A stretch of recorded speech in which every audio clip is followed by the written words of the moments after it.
I'm Alan Watt, and this is Cutting Through the Matrix on the 27th of September 2020. I should really start by reminding you to take a list of all the sites I have, my official sites, and you'll find them at cuttingthroughthematrix.com on the web page there.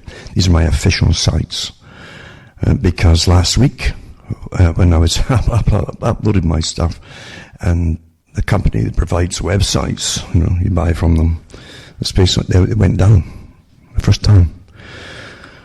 And it was down for a good part of the Monday, and then came back on again.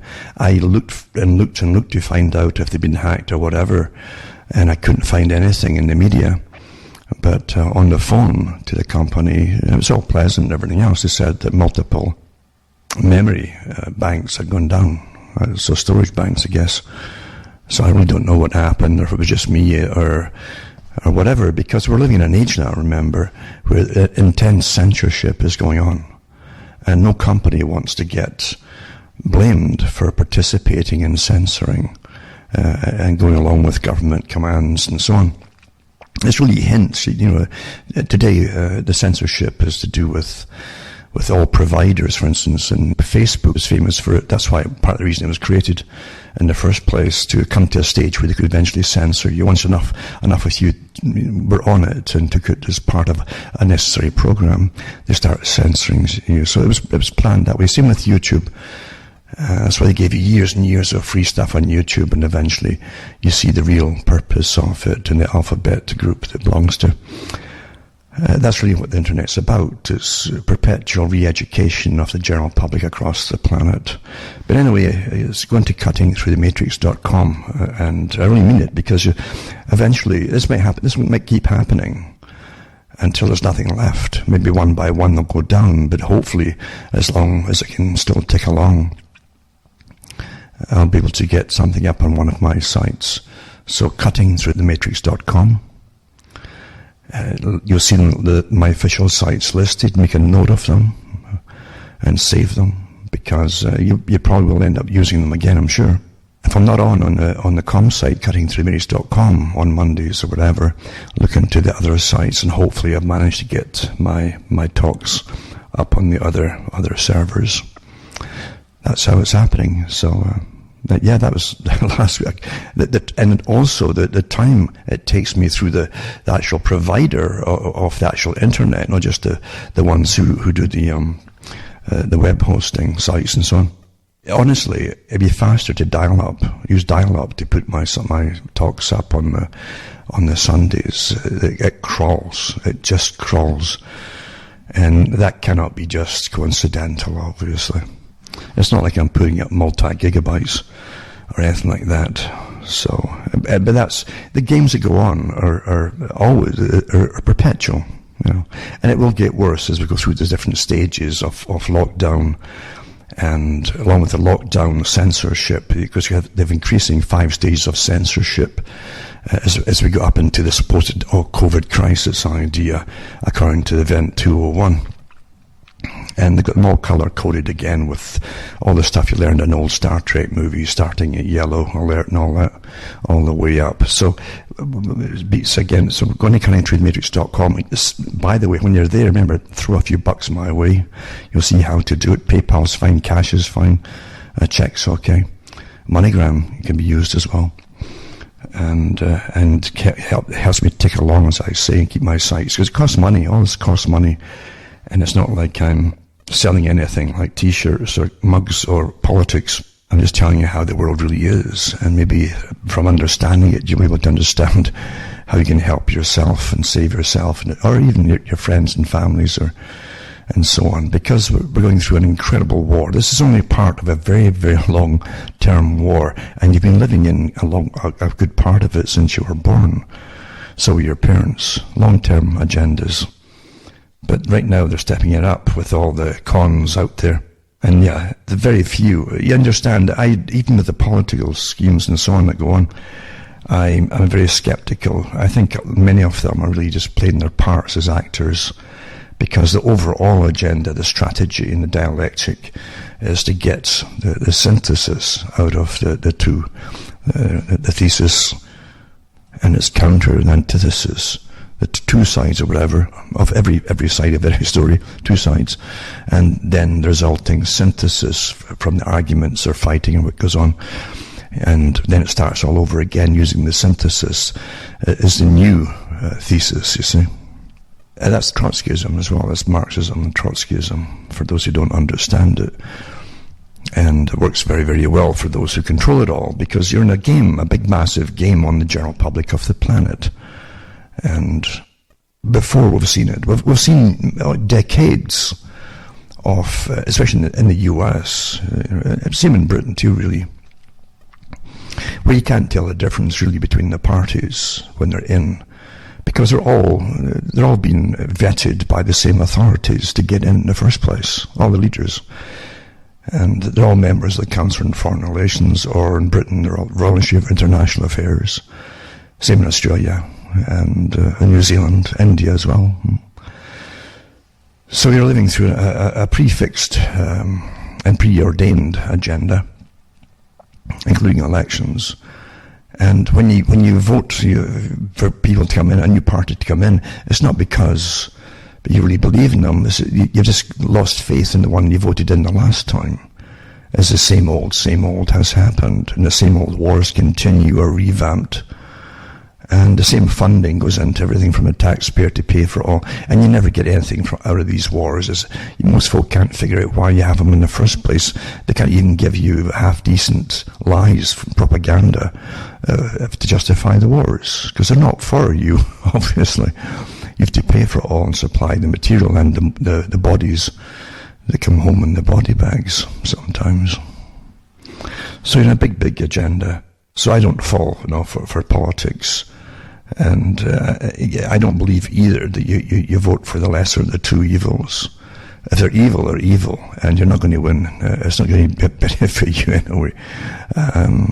So the lesser of the two evils. It's an old strategy. It's used by those who really control everything to paint one really awful, and the other one is pretty well bad. And you'll do this, and this, but at least you might get that out of it. That's how you fall for these things. And that's not what politics is supposedly about at all. And apart from that, you're run by massive, massive organizations. The tax-free, the tax-exempt foundations. Again, you have to go back into a lot of the origins of them, back into the 19th century as well. And even before that, because even under Weishaupt, but in his day, he wasn't the first one to do it. But he talked about how they would take over the nations by a form of democracy, but really through think tanks, he says, and foundations, charitable. Who's going to complain about charity? Oh, it's for this, and you believe, oh, that's nice. You have no idea what's really going on, and you see the massive funding they collect, and it's tax-free. And these big foundations can invest across the world and still claim it's tax-free when they bring in billions of dollars a year. Well, how can any democracy function when certain people have armies within your country all funded by these certain peoples, all published, and it's all public too. You can't mention some of them because you're cut off immediately. It's forbidden, or verboten, as Newt Gingrich said. He was cut off in the middle of a talk on Fox News because he mentioned a name which he can't mention, even though it's all verified as factual. You can look it up, and you look at the society that he runs, and dishes out all this money to these different groups, and some of them are classed as terrorist groups across the world, color revolutions and so on. CIA, it's all one organization, obviously running everything. And but the thing is, the big foundations really give a lot of information out many years ago. I say as far back as Weishaupt, and then later. I think even in the 19th century, Gilbert and Sullivan, in one of their operas, their comic operas, had a song in it about the philanthropist, and a nosy busybody trying to get in and get money off everyone. And he knew everything about everybody too. It was also an incentive, almost like a little hint or a wink at blackmail if they didn't comply and did donate cash to the causes that he planned. So this is an old idea. And when you find the people that they set up as front people, and this is how it's really done. People are set up as fronts for companies and organizations. It might be real companies, massive companies that are set up, but you'll never get to the bottom of who really owns them. Even the CIA owns some huge, massive, real corporations, and so does obviously the groups behind London, the City of London as well, and behind MI6 and MI5. Because that's the real system you're living under. It's a very private system, owned by very old organizations, and they bring in some new ones as they go along, and some of them change their names like a chameleon as they go along too, to throw the folk off. They get a bad name on something, they can apparently close down it, but they'll re-emerge under a different name, you see. And that's how it's really done. They give you the front people, the self-made people, the sudden whiz kids and things like that you all believe all this guff that they give you to believe in, to give a legitimacy to the lie of who they really are. But they're well paid for the rest of their lives too. They're worth taking care of, and they'll be the fronts for one big organization generally. But they really are. Just like Epstein. Epstein was a front man. Do you really believe it's just a horny guy, with a lot of money? Do you really believe that absolute nonsense? And how quickly this died off. It didn't go into these handler above him too, very taboo, and arrangements had to be made with the CIA and governments to cash it all up, etc. That's what they do. They launch these people and they make them stars in a certain field, and they're really there for different purposes. And you'll find, as I say, that Facebook's an obvious one, and other ones before too, and definitely, I can remember the head of Google many years ago talking about working with GCHQ in Britain, for instance. Well, of course, it's because they're an arm of it, really, or they're a part of the intelligence system and the intelligence, and they're part of the massive economic system, because lots of information came out years later, over the years actually, which was inevitable too of what they did to begin with, which was they're way ahead of investments. They get all the data of communications about investments, and they can actually sway investments that way too. Who's going to crash, who's going to rise, etc. It's just so corrupt, But you're supposed to believe in all as above board, and your governments are above board, and who can really believe that in this day and age? Does anybody really believe it? I mean, does anybody really think that people actually run their, like an individual, like Boris Johnson runs the country? Do you really believe that? Or even Donald Trump running the US? Do you really believe that one guy? The deep state isn't just the one, the swamp that they're draining. It's above and below and to the side of them. That's how the things really are. It's most of it's illusion, But the big foundations, I've mentioned it before, where at least the US did make an attempt in the 1950s, and actually earlier too, but in the 1950s, I think it was, they had Norman Dodds go round the foundations with a commission, the Rees Commission, to find out why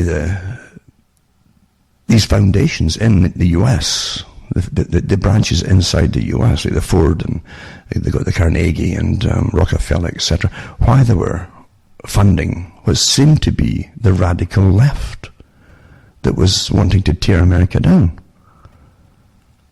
So here were the richest people at the top who began these foundations. Again, from people like the Rockefeller family, who meant, again, to take over all resources. It's still on the go yet, the same, or not just them, but the huge organization to which they were a part of is still on the go. Take all resources over and bring society into a workable size for function and purpose. And it hasn't stopped. It's still on the go today, just the same kind of thing.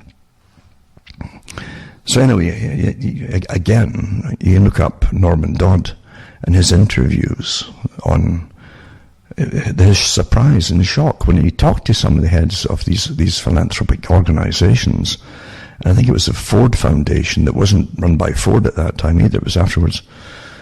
And that's how quickly they'd taken over by the same group, I think, that ran maybe the Rockefeller Foundation by then. But anyway, the head, whoever it was, I might be wrong in the last part, but I know that it was taken over eventually by a group that already ran other huge foundations.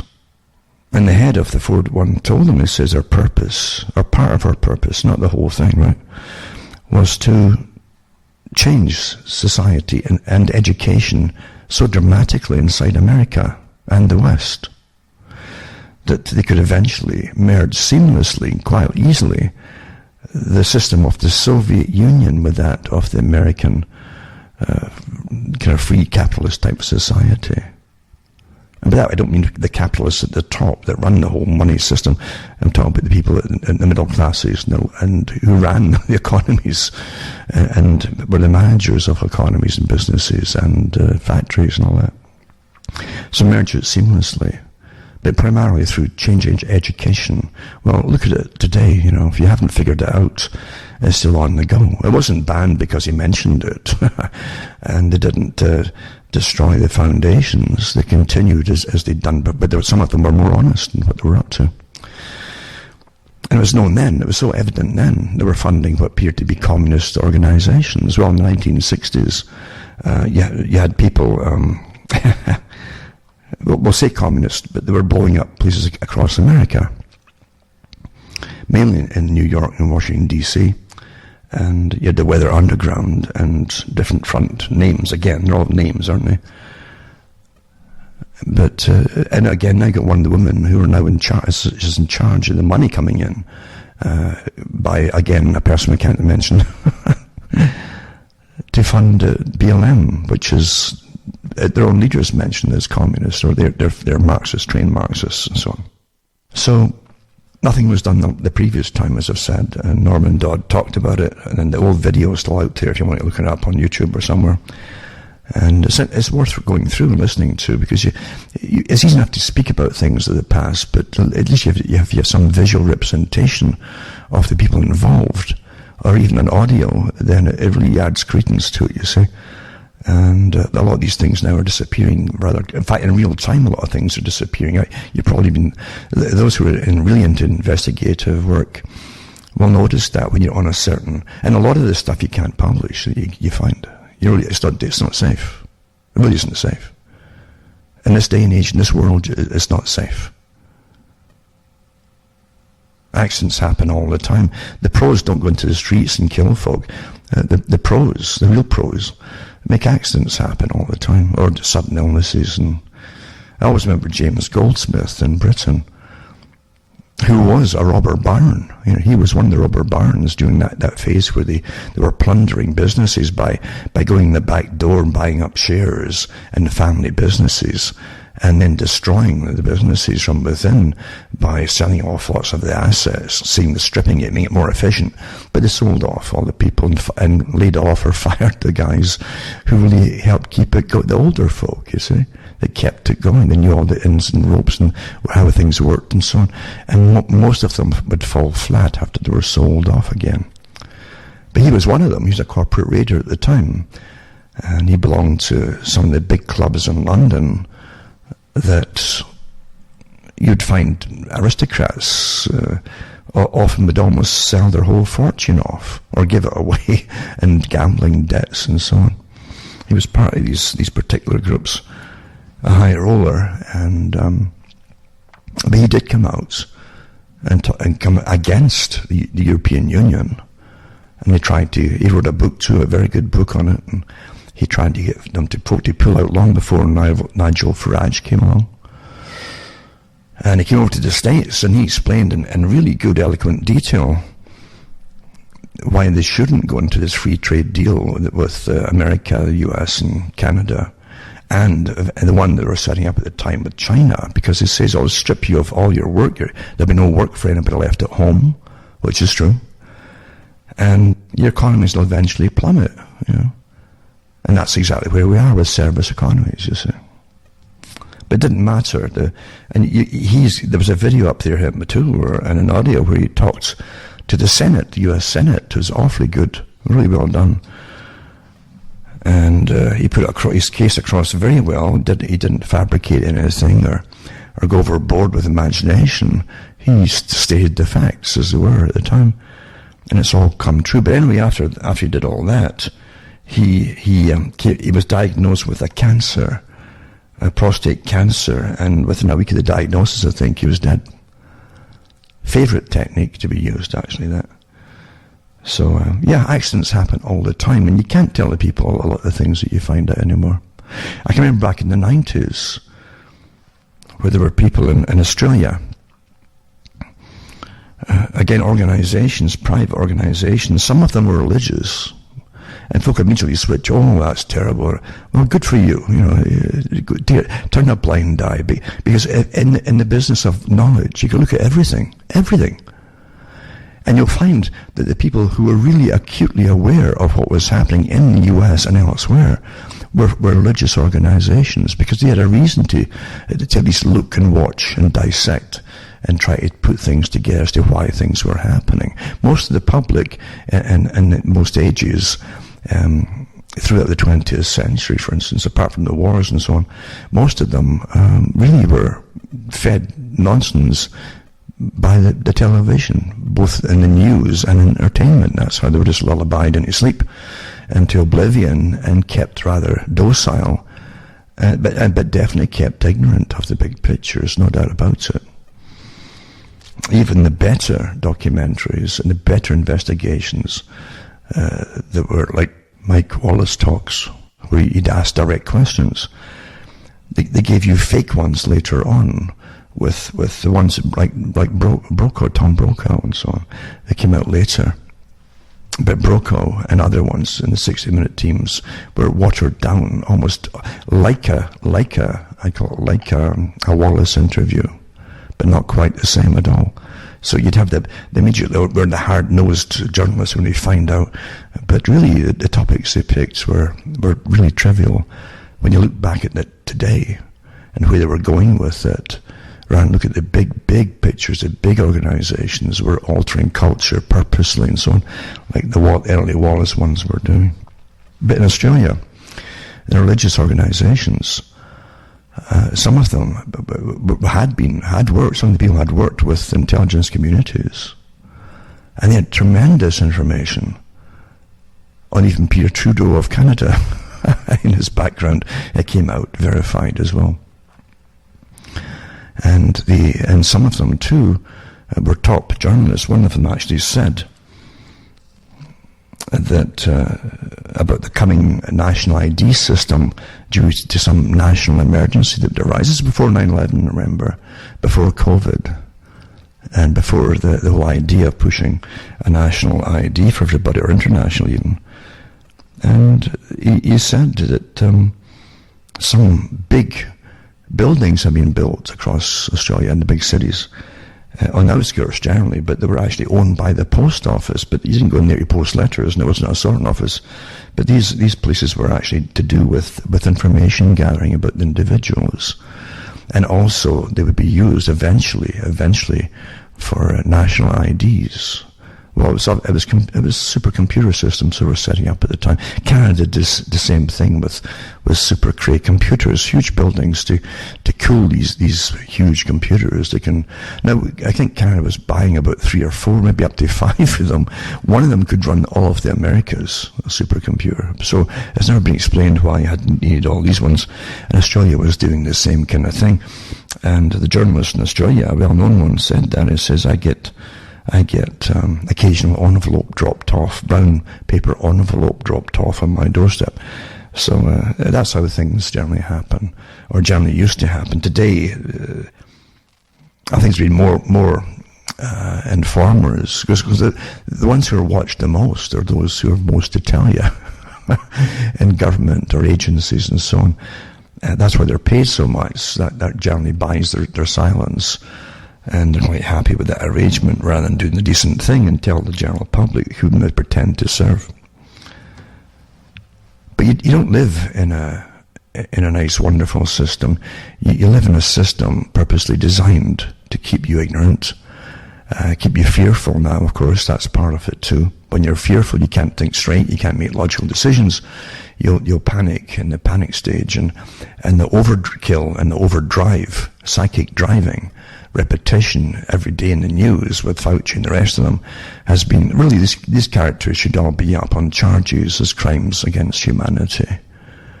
Those who crashed economies planned it all in advance, obviously. This is a fact, they planned it all in advance. Well, you think you didn't know what would happen if you closed down all industry and all economy? Well, you eventually have who benefits here? Well, the ones who control it all benefit. The World Bank benefits. Huh? Where do you think all the supposed money is coming from? It's all fake. It's all run by a gang of crooks.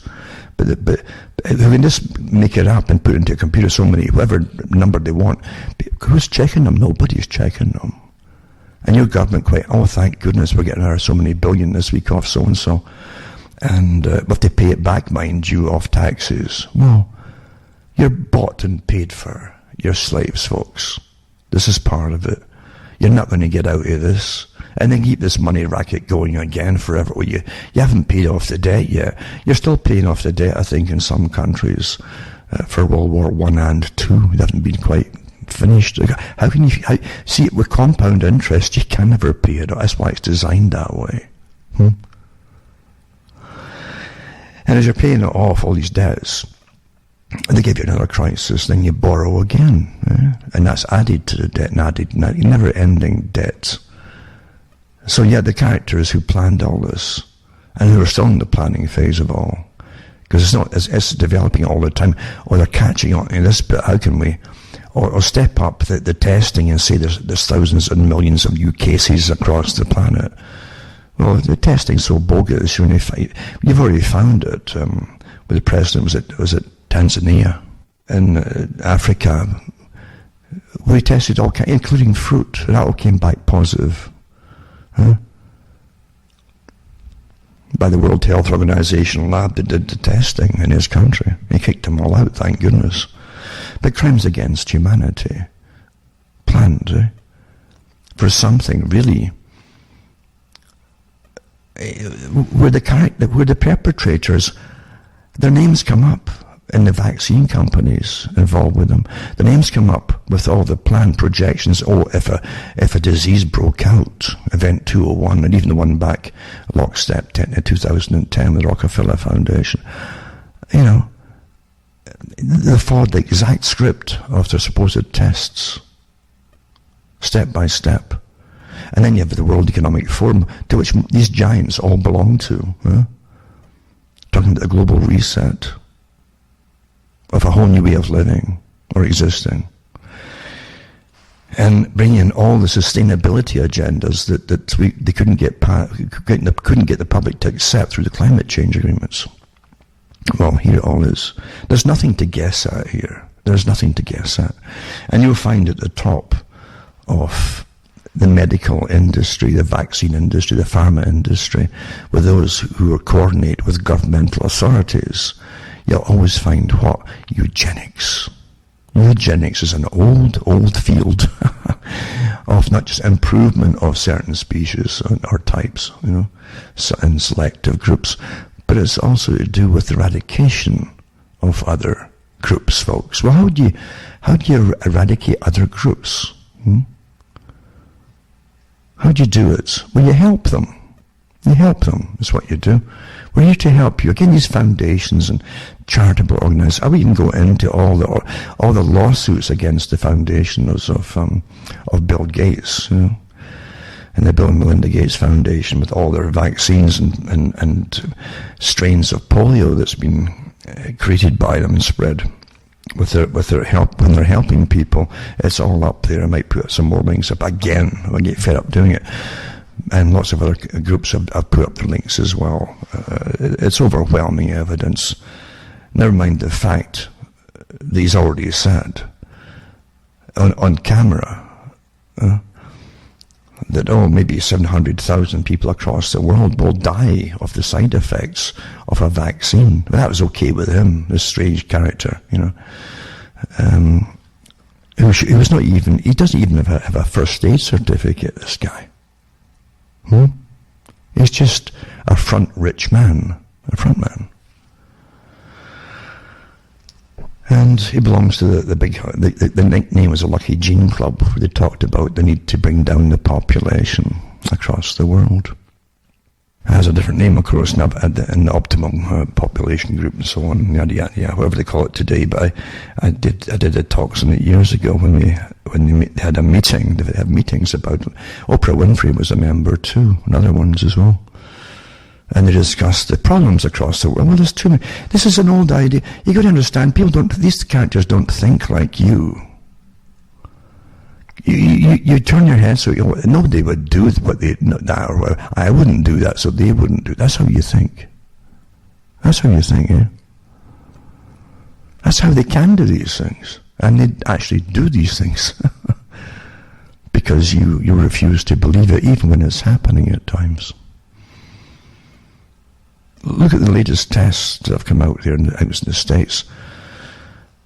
And elsewhere too, by the way, where folk are getting paralyzed, so-called volunteers, they're paid, mind you, are getting paralyzed, volunteers testing the vaccines out, and they're getting paralyzed, rushed off to hospital here, and they want to put this in you for something that most folk don't even get a cough with.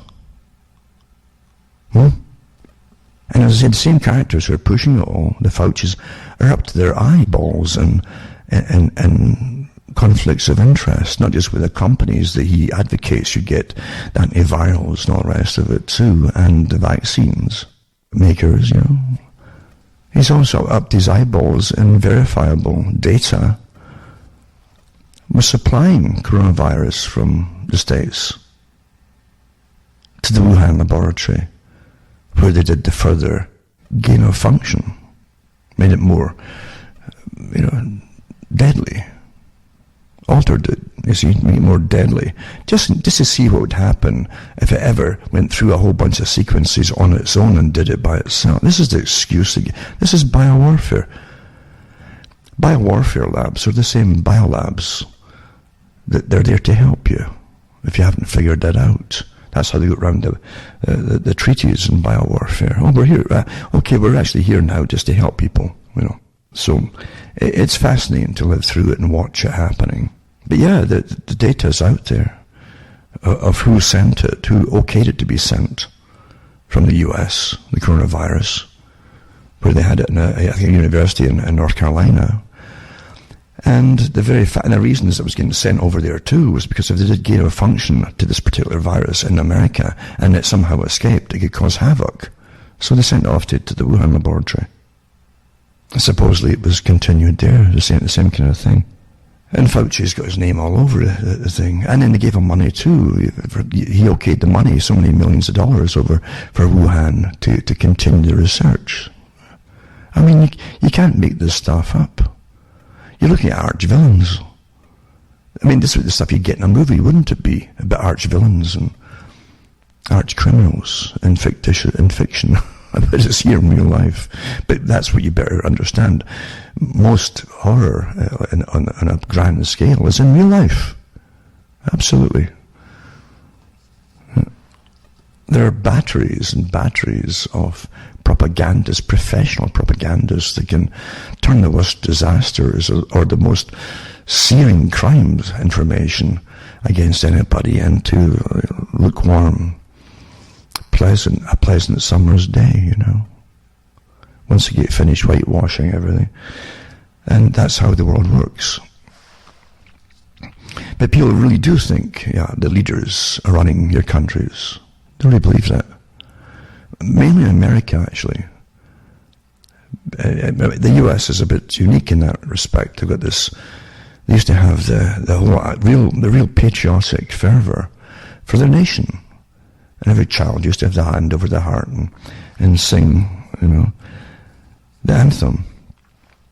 And they believed in it then, and it was in the country was far better on all scale levels of class systems, put it that way, the working class too, far better than the rest of the world at the time.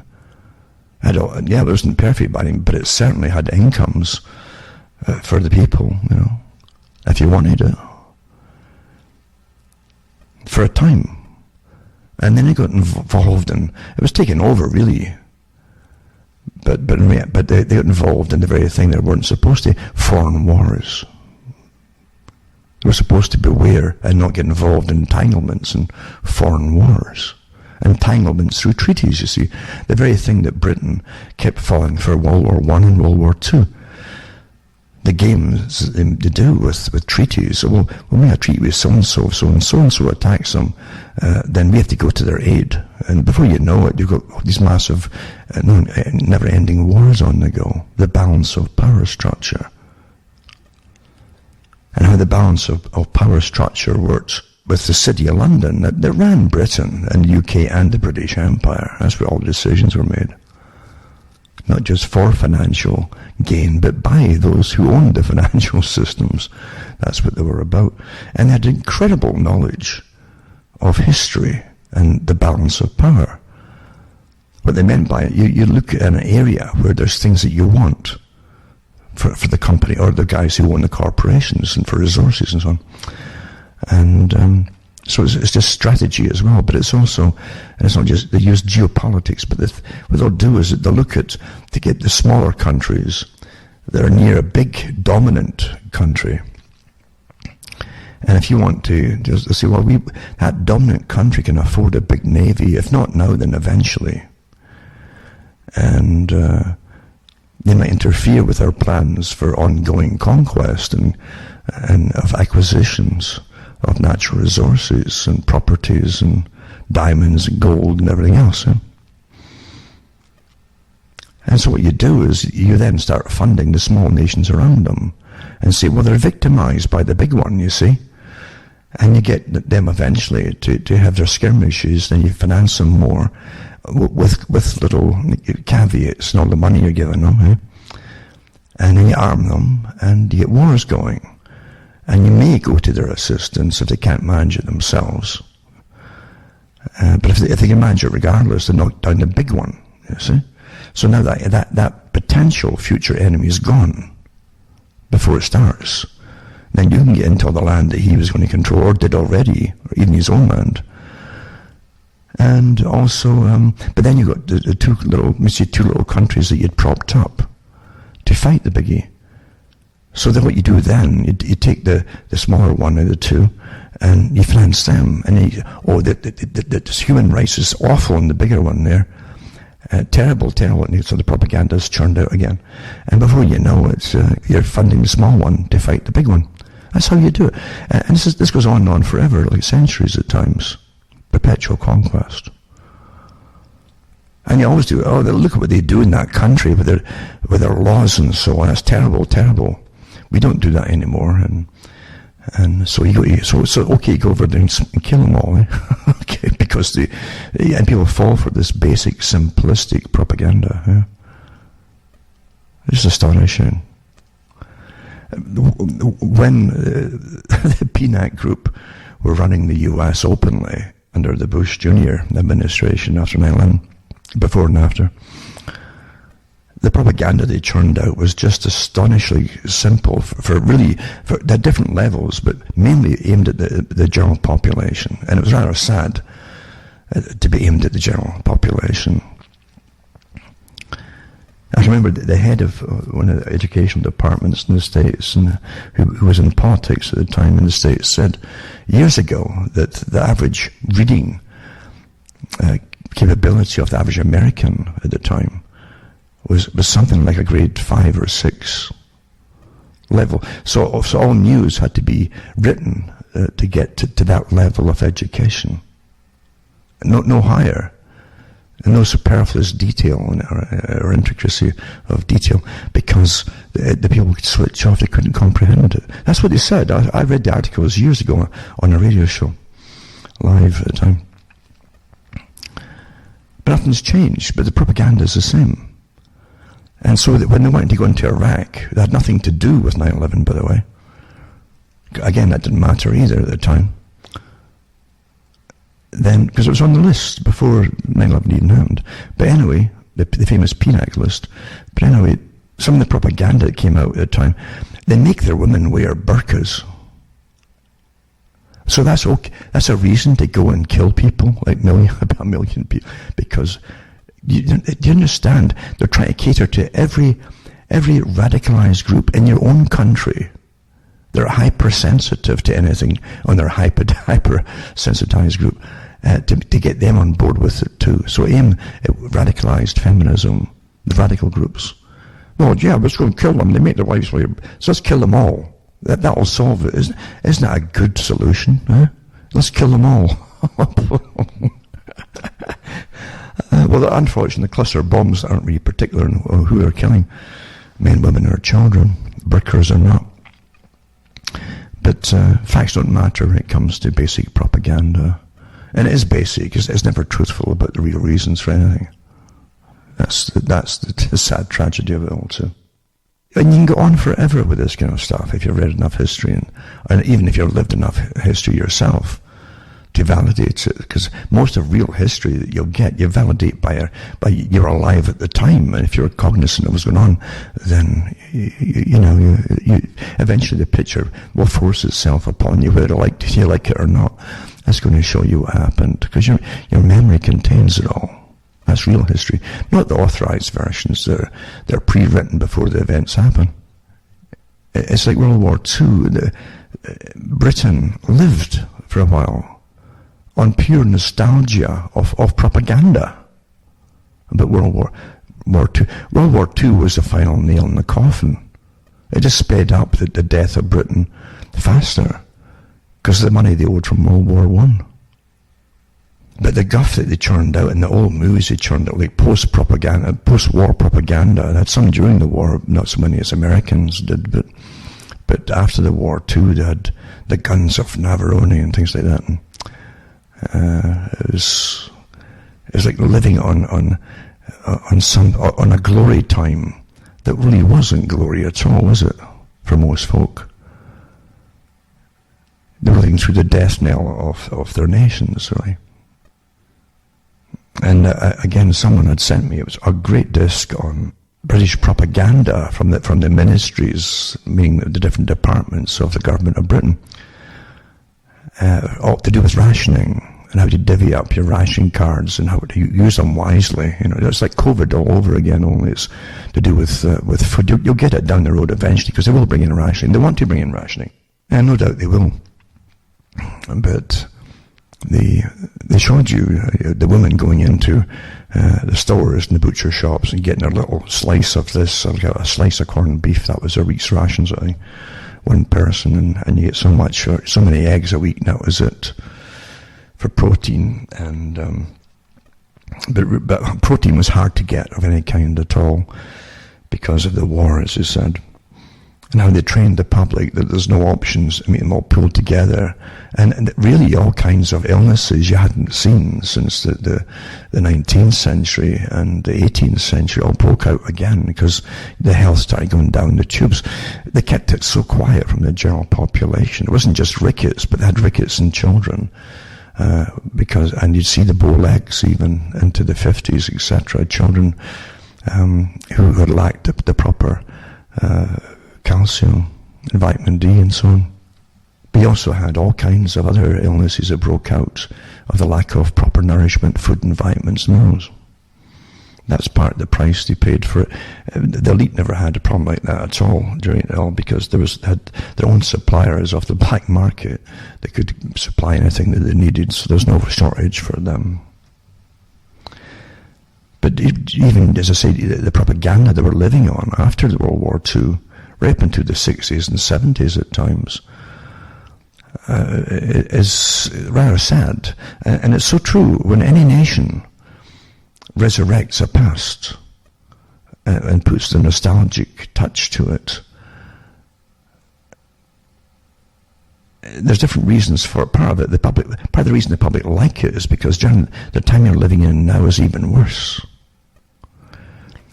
Or you lack more moral values today, so it's not so, if you don't feel quite so safe in your own neighbourhoods and so on, even in the UK. Things like that.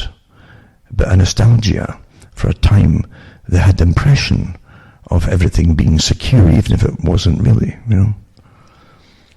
And it's the same with the wars. We look back at, we did that back then. No, Britain was Britain. The war did not start the way it was said to start in the authorized versions that came out. We know that now. A lot of us admitted to, because you can't keep it all dead quiet. But, Britain was the first to bomb Germany to get retaliatory air raids going, for those who don't know it. It's astonishing what the folk really don't know. And it's hard for people when you're brought up with the propaganda, and you know all your relatives have been involved in something like that, and maybe your uncles or even your parents at times, and even the ones that weren't old enough to fight, you'd hear their stories of rationing and how they all pulled together for the common good and all that kind of stuff that you're hearing about the COVID standard, we're on it together stuff. It's sad when information starts to come out to realise that, no, you'd all been let down. You'd all been let down and used for other purposes. They had literally the embryonic agreements set up before World War II, and during World War II they're working on it for a post-World War II European Union. Meanwhile, they're telling the people to go off and fight Nazism in order to save your culture and your way of life, which was decimated after World War II. You're used and used and used. And it's an awful thing for people. They have a breakdown. It's like a death of someone. You have a breakdown. You go into utter despair initially, then anger when it starts to dawn on you when someone's died. Why did you leave me now, for goodness sake? That kind of thing. You go through all these different phases. It's the same thing. You go through a death of a sort when you realise that there's no such thing as democracy, and the things you stood up for, even fought, and maybe other people died for, were wrong. You were used. And I've got to say this, that there are many examples of the psychopaths giving you, because psychopaths can be awfully honest at times, because they're by nature arrogant, you see. And sometimes they'd like to even boast about what they've done and how clever they were in doing it. But you'll find that Kissinger did say, and the quotes are there, that the military, people in the military are dumb. These are his words, by the way. Dumb, stupid animals who are used for foreign policy. He despised them. I remember Bill Clinton said something similar, and there was articles in the paper how Clinton despised the military too. They always despise them because they despise folk who fall for such simplistic propaganda, made-up propaganda. That's part of it, I think. They despise people who go into these things because they feel patriotic. They despise them for their gullibility and naivety. And sometimes they show it. They'll use them. But it doesn't stop with the military. These characters affect the nations. And that's how they see all of you as well. All of you. That's why George Bush Jr., in an interview, after he was out of office for a few years, stated, he was talking about getting America into US into wars, huge wars, which they did want, and we know it from the PNAC group. He was part of the PNAC group too before you were in. They had a list of countries they wanted to take out. We don't know why, but we don't even admit they're supposed to talk about it. But Bush said that. He said, if the public, I remember he was saying to the interviewer, I remember saying to so-and-so, if they ever find out what we've done, getting the country, all the nonsense to get the country into war. He says, if the public ever find out what we've done, they'll chase us down the streets with ropes in their hands. That's what, and he laughed about it. But it was his admission too, to an extent, what they had done, getting America into these wars. Pre-planned wars, So they like to boast as well. But it doesn't change it. Psychopaths are pre-selected. Psychopaths can be awfully good at times in what they do if they're into the sciences or the biowarfare labs, that type of thing. Yeah. They can be awfully good at what they do. Because generally, being a psychopath, they don't have the little thoughts that cross your mind. They say that they love sex above any other group because they have no inhibitions, no guilt complexes. They can't have anything that interferes with their ego. And guilt is something they will not, and anxiety is something that they won't just not tolerate. They won't have. They don't have it. It would crush them, destroy them if they felt anything like guilt or anxiety. They're very cool, calm characters. But you'll find them up in the echelons of power and in, say, the biowarfare labs where they go to work every day, and like that shows a good article. I don't know if it's a Telegraph I put it out. I've mentioned it before. I've got it somewhere. That real newspaper. And it was an interview got into, a journalist got into Porton Down. I've mentioned it before, in England. Porton Down, and that was a big biowarfare. Part of his job is biowarfare. And a lot of other research too. It's almost like a DARPA type facility. And they create bioweaponry there. But they also worked on radar there during World War II. And guess who was put in charge of it at one point? It was Victor Rothschild, believe it or not. And it's been disclosed since that he gave a lot of the stuff for radar and other very important things to the Soviet Russia and to Israel eventually as well, after the war. Because he was still in charge of the intelligence services. Literally, he was. They put him in charge. The main suspect was put in charge of the 5-tiered layered system of combined intelligence agencies for Britain. Another story, but again, getting back to Porton Down. But they have a biolab there, and this journalist got in to listen and talk to the scientists, and he joined them at their coffee before they started work, where they're casually talking about, doing their gardening in the mornings, and things like that, and tending the roses, etc. Things that you would say, these are nice people, and maybe even kissing their wives goodbye or their children, and then they talk about what they're working, not in great detail and classified material, but how they're working. He says one of them says, we've got all these ethnic specific viruses, and this is back in what was the 80s, maybe the 1980s. But he says we've got viruses so well designed they can go rampage through a country. You can program for any age group, by the way, to specifically just to attack any particular age group. But he also said they can go rampage themselves through a country in a week or 2 weeks, and then just die off quickly. They're pre-programmed in a sense. They multiply so many times. It's just astonishing what they've done with them all.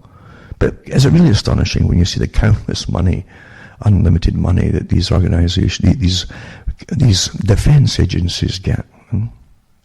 But they talk calmly about it, as though they were talking about making the best way to package margarine, That's how casually it was. There was nothing. You wouldn't.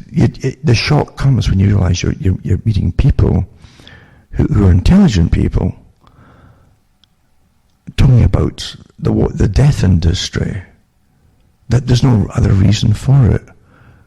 It's a massive death industry of silent weaponry.